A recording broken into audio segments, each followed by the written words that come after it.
ترند إكسترا ترحب بكم أينما كنتم.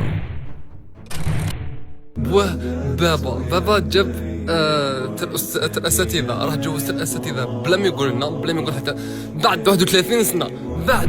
عبر شاب جزائري عن فرحته الكبيرة بعد نجاح والده في مسابقة توظيف الأساتذة عن عمر 54 عام عقب رحلة امتدت 31 سنة من الانتظار والعمل كعون أمن. وأثارت قصته رواد مواقع التواصل الاجتماعي الذين أشادوا بإصراره معتبرين أن النجاح لا يرتبط بعمر معين. يا ربي يعطيني لحظه اجمل من هذه اللحظه، الحمد لله يا ربي، راني فرحان بزاف بزاف بزاف بزاف.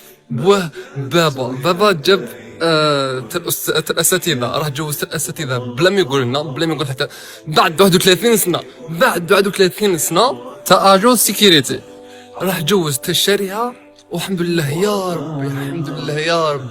نصبحوا انا الدماء فرحه، نصبحوا انا نبكي، انا وليتكم نشوف فرحه كيف فرحت مع بابا وكامل، مي نصبحوا انا نبكي باسكو فرحت بزاف. صح ما جبت الباك بصح كي نجح انا نجح، اخي من الباك ب1000 مره اقسم بالله نسي نقنع فيه باش يبان معايا في فيديو، مي كي يجي فيها خير ان شاء الله راح يصلي، وكي يجي غير نهضر معاه. فرحان خوتي والله، راني فرحان بزاف، ما نقدرش كيف نوصف لكم والله. وبالبركه على بابا، وربي يحفظك بابا، وهذه هي، وربي ينجح اي واحد، ومبروك على اي واحد نجح، وربي يحفظكم خوتي.